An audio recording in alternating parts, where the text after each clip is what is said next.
Hello everyone. So this video is about the binding energy per nucleon, which is very important topic.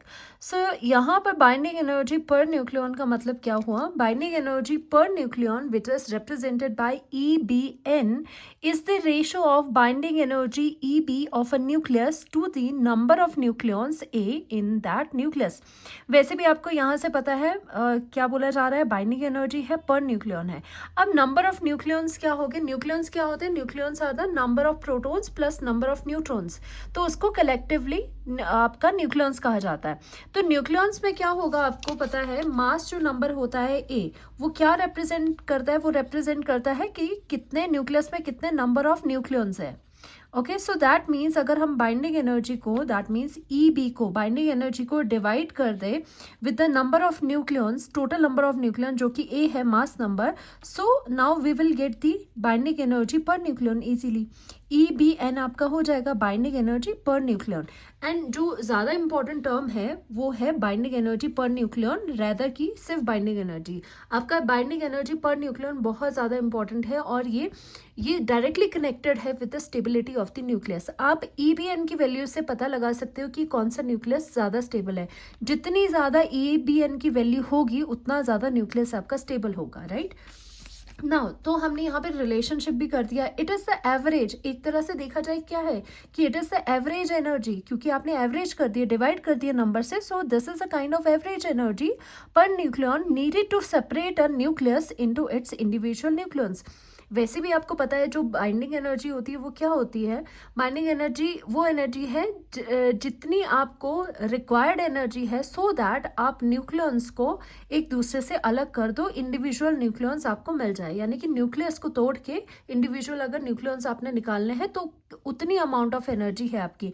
But यहाँ पर ये आ गई average energy, क्योंकि आपने average कर दिया. बस यही फर्क है बाइंडिंग एनर्जी पर न्यूक्लियन और सिंपल बाइंडिंग एनर्जी में कि ये एवरेज एनर्जी होती है. सो मोस्ट इम्पॉर्टेंट जो आपका ग्राफ है is the binding energy per nucleon, जो कि मेगा इलेक्ट्रॉन वोल्ट में है, एंड आपका मास नंबर इस तरफ. ये आपको बिल्कुल लर्न करना है, ये बहुत ज़्यादा इंपॉर्टेंट है. फर्स्टली इस ग्राफ को देख लो, हम इससे ऑब्जर्वेशन पहले देखेंगे, देन देयर आफ्टर हम कंक्लूजन करेंगे. ऑब्जर्वेशन क्या है? फर्स्टली बाइंडिंग एनर्जी जब आप देख रहे हो मास नंबर 30 to 170, समवेयर यहाँ पर 30 से लेके 170 के बीच में यहाँ पर देख रहे हो, जहाँ पर ये थोड़ा सा आपको सैचुरेशन नज़र आ रही है, जहाँ पर आपको फ्लैट नज़र आ रहा है आपका ग्राफ, तो यहाँ पर सैचुरेशन हुई है.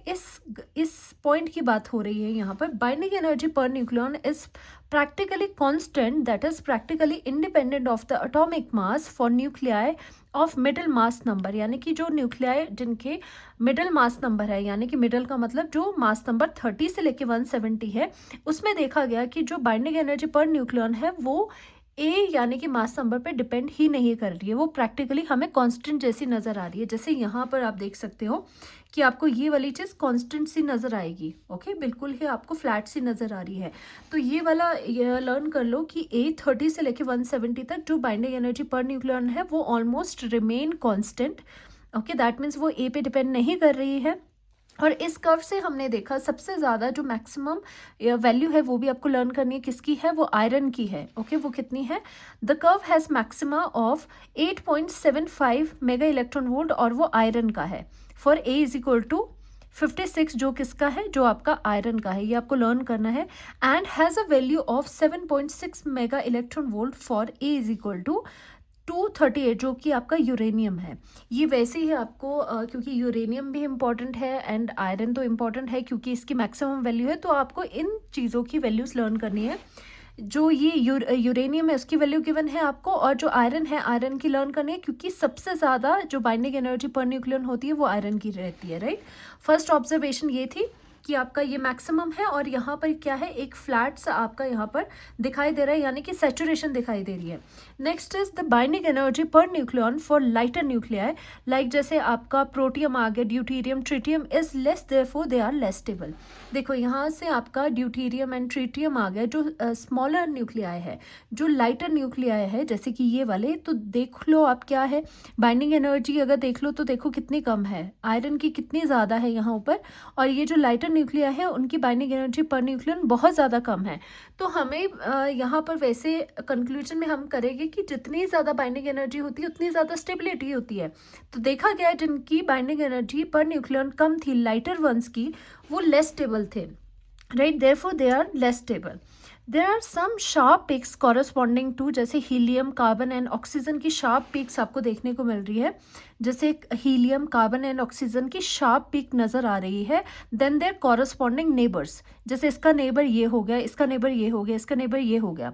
तो क्या देखा गया, शार्प पिक का मतलब है इनकी अपने नेबर से comparatively larger binding energy per nucleon है। और हमें पता है जितनी ज़्यादा बाइंडिंग एनर्जी पर न्यूक्लियन होगी उतनी ज़्यादा न्यूक्लियस स्टेबल होगा। दैट मीन्स हीलियम अपने कॉरस्पॉन्डिंग नेबर से स्टेबल है, कार्बन अपने कॉरस्पॉन्डिंग नेबर से स्टेबल है, ऑक्सीजन 16 अपने कॉरस्पॉन्डिंग नेबर से ज़्यादा स्टेबल न्यूक्लिया है।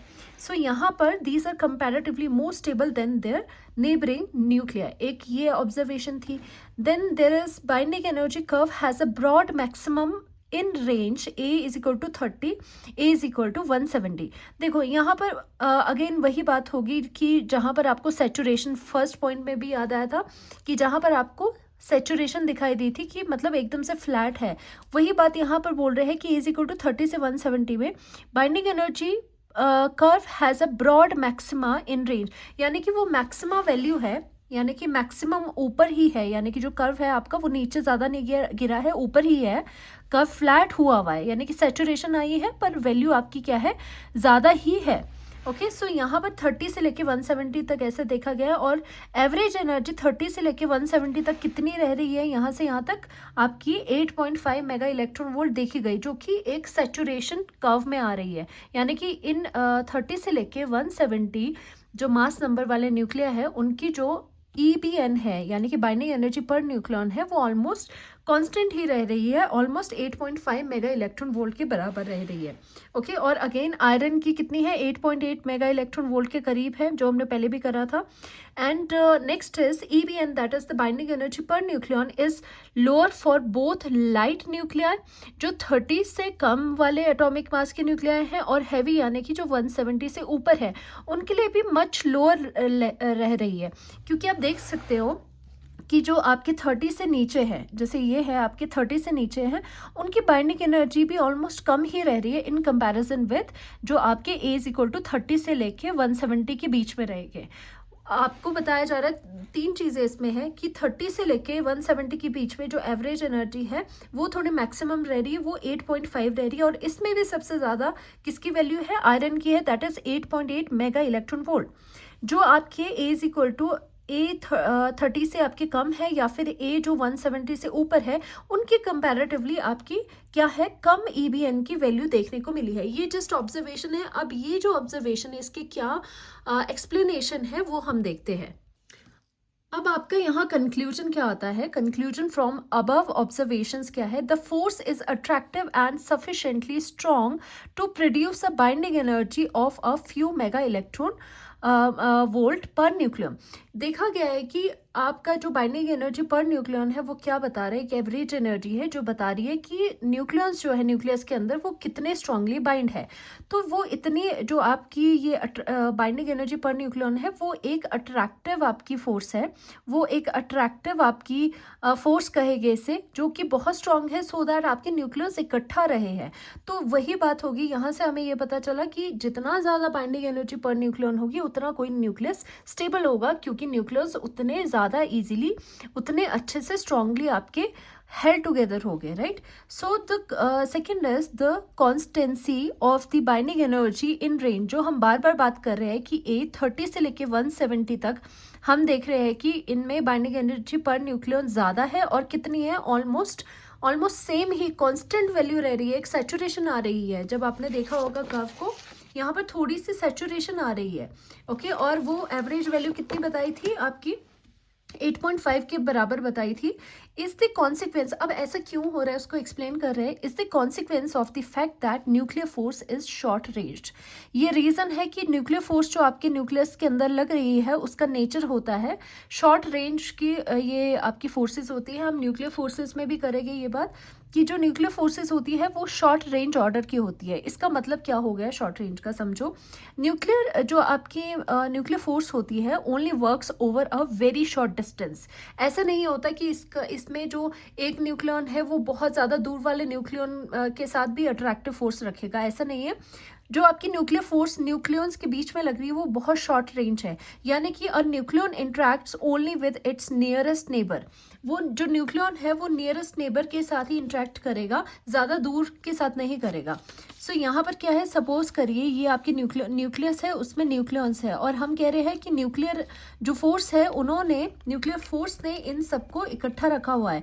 बट अगर मान लीजिए एक न्यूक्लियन को देखें हम, तो ये न्यूक्लियन दूसरे न्यूक्लियन के साथ न्यूक्लियर फोर्स में बंधा हुआ है, पर ये जो न्यूक्लियन है वो बहुत दूर के न्यूक्लियन के साथ इफेक्टिवली अट्रैक्टिव फोर्स में नहीं है, क्योंकि न्यूक्लियर फोर्स जो होती है वो शॉर्ट रेंज होती है। ये वाला जो न्यूक्लियन है वो अपने एडजेसेंट वाले न्यूक्लियंस के साथ ही अट्रैक्टिव फोर्स में बाउंड होगा। ओके, तो इसका मतलब क्या है, अगर बाहर से एट सम पॉइंट अगर बाहर से आप न्यूक्लियंस अब और ज़्यादा भी डाल रहे हो, ओके, तो वहाँ पर जो आपकी बाइंडिंग एनर्जी पर न्यूक्लियन है उसमें तो कोई फर्क नहीं पड़ेगा। क्यों? क्योंकि जो अंदर आपकी न्यूक्लियर फोर्सेस है वो शॉर्ट रेंज ऑर्डर की है। जो ये वाला न्यूक्लियस है, ये वाला न्यूक्लियन है, इसकी जो बाइंडिंग एनर्जी दूसरे वाले के साथ है वो क्या है, वो ऑलमोस्ट कांस्टेंट रहेगी। बाहर से जो आ रहे हैं एक्स्ट्रा, उनका उस पर कोई इफेक्ट नहीं पड़ेगा, क्योंकि जो न्यूक्लियर फोर्स है वो आपकी शॉर्ट रेंज ऑर्डर की है, राइट। इसी वजह से 30 से एट सम पॉइंट जब न्यूक्लियस के आपका न्यूक्लियस 30 से 170 के बीच में जाएगा, तो इस रेंज में क्या हो जाता है आपका कि बाहर से जो एक्स्ट्रा न्यूक्लियंस आ रहा है उसका ज़्यादा फर्क उसकी बाइंडिंग एनर्जी पर न्यूक्लियंस पे नहीं पड़ता।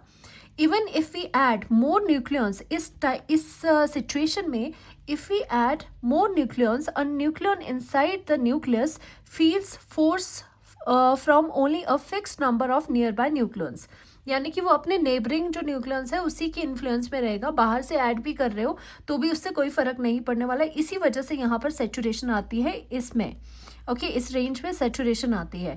सो बाइंडिंग एनर्जी ऑब्वियसली जब कोई न्यूक्लियर फोर्स का फर्क नहीं पड़ रहा है तो बाइंडिंग एनर्जी पर न्यूक्लियन भी आपकी ऑलमोस्ट कांस्टेंट रहती है या सेम रहती है। इस प्रॉपर्टी को क्या कहा जाता है, न्यूक्लियर फोर्स की saturation property of the nuclear force. ये क्यों आया है, इसका बेसिस है क्योंकि न्यूक्लियर फोर्सेस आपकी शॉर्ट रेंज ऑर्डर होती है। अंडरस्टूड, होपफुली आपको ये पॉइंट क्लियर हो गया होगा कि सैचुरेशन क्यों आई।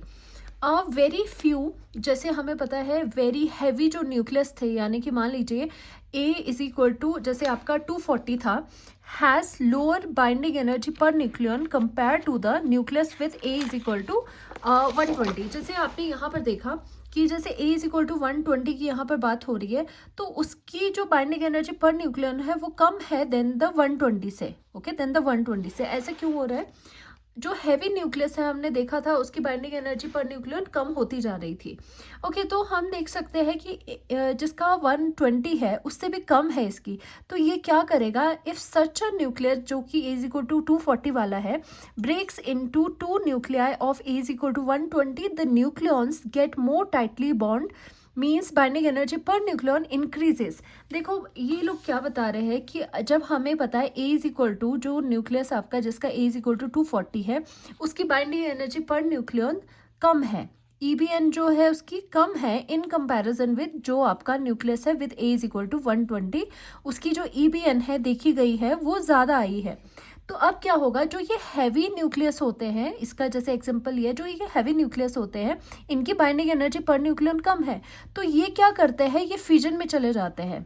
ये किस में चले जाएंगे, fission is the process in which जो हैवी न्यूक्लियस होता है वो दो या दो से ज़्यादा किसमें लाइटर वंस के न्यूक्लियस में डिवाइड हो जाता है।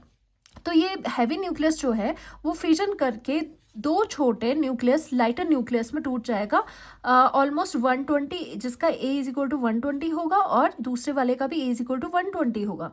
अब ये ऐसा क्यों कर रहा है, क्योंकि यहाँ पर इसकी बाइंडिंग एनर्जी पर न्यूक्लियन कम थी। फिजन के बाद सम एनर्जी इज रिलीज्ड, और एनर्जी रिलीज फिजन में एनर्जी रिलीज हुई और यहाँ पर ए इज इक्वल टू 120 वाले ऐसे न्यूक्लियन इनको मिल गए जिनकी EBN यानी कि बाइंडिंग एनर्जी पर न्यूक्लियन ज़्यादा है। और हमें यही तो चाहिए, हमने यही तो कहा बाइंडिंग एनर्जी पर न्यूक्लियन ज़्यादा होगी तो आपका न्यूक्लियर स्टेबल है, वही तो चाहता है। इसका मतलब जो हैवी न्यूक्लियर है जिनकी बाइंडिंग एनर्जी पर न्यूक्लियन कम है वो क्या किस में जाना चाहेगी, वो फिजन में जाना चाहेगी सो दैट वो स्मॉलर न्यूक्लियाई लाइटर न्यूक्लियाई में टूट जाए जिनकी EBN ज़्यादा होगी। राइट तो इसी वजह से देखा जाता है कि कंक्लूजन क्या है, वेरी हैवी न्यूक्लियाई जो है वो रिलीज करते हैं एनर्जी बाय फिजन और किस में चले जाते हैं, लाइटर वंस लाइटर न्यूक्लियाई में चले जाते हैं जिनकी आपकी EBN की वैल्यू ज़्यादा होगी। तभी हमने कहा है कि यहाँ पर जो हैवी वाले हैं, इस साइड को जो हैवी वाले न्यूक्लियाई है वो आपने देखा होगा यूरेनियम फिजन करता है। ओके यूरेनियम आगे लेटर ऑन हम पढ़ेंगे जो यूरेनियम की फिजन की रिएक्शंस है। यूरेनियम फिजन में क्यों जा रहा है, क्योंकि इसकी EBN है जो EBN वैल्यू है वो कम होती है। तो फिजन से ये क्या करता है कि लाइटर न्यूक्लियाई में टूट जाता है जिनकी EBN की वैल्यू ज़्यादा होती है। बेसिकली ये क्या कर रहा है, फ्यूजन से एनर्जी रिलीज करके, इस फ्यूजन में भी एनर्जी रिलीज होती है, फ्यूजन में भी एनर्जी रिलीज होती है वैसे। तो यूरेनियम क्या कर रहा है या फिर और भी हैवी एलिमेंट्स क्या कर रहे हैं कि फ्यूजन में जाके एक तरह से अपनी EBN को बढ़ाने की कोशिश कर रहे हैं, क्योंकि ये भी आयरन की तरह होना चाहते हैं। आयरन सबसे ज़्यादा स्टेबल न्यूक्लियाई होता है क्योंकि इसकी EBN की वैल्यू मैक्सिमम होती है। तो इनकी वैल्यू EBN की देखो कम है ना, इधर को कम जा रहा है कर्व। तो यहाँ पर ये जो हैवी वाले न्यूक्लियाई हो गए वो भी चाहेंगे कि हम भी फ्यूजन से टूट के हम भी अपनी EBN को क्या बढ़ा ले, आयरन की तरह बढ़ा ले। तो ये इधर को आने की कोशिश करते हैं फ्यूजन करके। और जो लाइटर वाले न्यूक्लियाई होते हैं, लाइटर न्यूक्लियाई क्या होते हैं, इनकी ऑलरेडी इनकी भी आप देख पा रहे हो EBN की वैल्यू जो कि बाइंडिंग एनर्जी पर न्यूक्लियन है उसकी वैल्यू कम है। तो ये क्या करेंगे, फ्यूजन यानी कि दो लाइटर न्यूक्लियाई आपस में फ्यूज करके एक हैवी न्यूक्लियाई बना देंगे। और ऐसा क्यों हो रहा है, क्योंकि अभी इनकी बाइंडिंग एनर्जी पर न्यूक्लियन कम है। जब फ्यूजन होगी एनर्जी रिलीज होगी और ये फ्यूज करके एक हैवी न्यूक्लियाई बनाएंगे और वो जो हैवी न्यूक्लियाई होगा उसकी comparatively binding energy per nucleon ज़्यादा होगी। तो ये लाइटर वंस भी क्या कोशिश कर रहे हैं, आयरन की तरह स्टेबिलिटी में जाना जहाँ पर कि बाइंडिंग एनर्जी पर न्यूक्लियन ज़्यादा है। तो सभी किस में लगे हुए हैं, ये फिजन एंड फ्यूजन क्यों हो रहा है, सो दैट न्यूक्लियाई अपनी बाइंडिंग एनर्जी पर न्यूक्लियन को इंक्रीज करे। और वो हैवी वाले कैसे इंक्रीज करते हैं, बाय द फ्यूजन, और लाइटर वाले कैसे इंक्रीज करेंगे, by undergoing in the fusion. तो आपको समझ आ गया होगा फिजन एंड फ्यूजन का प्रोसेस। सो यहाँ पर भी यही लिखा है, कंसीडर वेरी जो लाइट न्यूक्लियाई हो गए जो A <10 है ज्वाइनिंग टू फॉर्म, उसमें वो फ्यूज हो जाते हैं lighter nuclear to form a heavier nucleus. Binding energy per nucleon of fused heavier nuclear is more than the binding energy per nucleon of the lighter nuclear. Basically हो क्या रहा है कि जैसे लाइटर न्यूक्लियर है, दो लाइटर क्लियर है, वो आपस में फ्यूज कर जाएंगे। ओके आपस में फ्यूज कर जाएंगे और एक हैवियर न्यूक्लियर बनाएंगे। बट इसकी जो EBN होगी वो क्या होगी, ज़्यादा होगी। यही तो चाहिए। यहाँ पर दोनों की EBN क्या थी, कम थी। बट यहाँ पे जब फ्यूजन हुआ इनका, ओके यहाँ पर जब फ्यूजन हुआ तो ये दोनों ने एक हैवियर न्यूक्लियर बनाया जिसकी EBN ज़्यादा है। तो वही तो आपको चाहिए था। ओके तो इसी तरह से फ्यूजन होता है और इसमें भी एनर्जी रिलीज होती है। Means final system is more tightly bound, क्योंकि EBN जिसका ज़्यादा वो ज़्यादा स्टेबल, यानी कि न्यूक्लियस में न्यूक्लियन ज़्यादा टाइटली बाउंड है। इसका मतलब ये होता है। राइट सो यहाँ पर दिस इज न्यूक्लियर फ्यूजन, और फ्यूजन एंड फिजन दोनों में ही एनर्जी रिलीज होती है। अब ये समझ में आ गया होगा लाइटर वन आपकी फ्यूजन में क्यों जाता है और हैवियर वन फिजन में क्यों आता है। सारा बाइंडिंग एनर्जी पर न्यूक्लियन का ही खेल है। लास्ट में आपको ये याद ज़रूर होना चाहिए, सबका जो कंक्लूजन ये है कि binding energy per nucleon directly affect करता है स्टेबिलिटी ऑफ द न्यूक्लियस को। जितनी ज़्यादा इसकी वैल्यू होगी, not alone the binding energy, आपको पर न्यूक्लियन देखना ज़रूरी है, उतनी ज़्यादा स्टेबिलिटी न्यूक्लियस की होगी। जैसे आयरन की सबसे ज़्यादा होती है तो वो सबसे ज़्यादा स्टेबल न्यूक्लियस है आयरन, राइट। जैसे आयरन की इतनी है तो ये मोस्ट स्टेबल होगा। यूरेनियम की आपकी 235 वाले की 7.6 मेगा इलेक्ट्रॉन वोल्ट है तो ये लेस स्टेबल होगा, इस वाले से लेस स्टेबल होगा ये न्यूक्लियर। एंड हाइड्रोजन 1 जो आपका प्रोटियम है उसकी ऑलमोस्ट 0 मेगा इलेक्ट्रॉन वोल्ट होती है। तो अगर इसकी EBN की वैल्यू इतनी कम है तो ये तो लीस्ट स्टेबल हुआ। Yes this is least stable, right. So overall conclusion is that light nuclei release energy by fusion, वो हमने पढ़ लिया। क्यों, क्योंकि उसको EBN गेन करना है, अपना बढ़ाना है। Heavy nuclei release energy by fission, okay क्योंकि इसे भी ईवीएन बढ़ाना है बट तरीके अलग है, इसका फिजन है इसका फ्यूजन है, दोनों में ही एनर्जी रिलीज होती है। मीडियम न्यूक्लियर और मोर स्टेबल, हमने देखा ए इज इक्वल टू 30 से लेके 170 के बीच में जो भी न्यूक्लियाई है वो क्या है, कंपैरेटिवली स्टेबल है, क्योंकि उनका जो ईबीएन वैल्यू है वो स्टेबल रह रही है, कितनी रह रही है, 8.5 मेगा इलेक्ट्रॉन वोल्ट रह रही है, राइट। और iron is more stable nucleus जिसमें कि ईबीएन की वैल्यू कितनी है आपकी 8.8 मेगा इलेक्ट्रॉन वोल्ट है। तो ये पॉइंट्स है जो कंक्लूजन में लिखे हैं, यहीं से आपके क्वेश्चन आता है कि सैचुरेशन क्यों आ रही है, आपको बताना है कि nuclear forces short range order की है, इस तरह के क्वेश्चंस आते हैं। होपफुली आपको समझ आया होगा। नेक्स्ट लेक्चर में हम इससे रिलेटेड न्यूमेरिकल्स करेंगे। Thank you so much.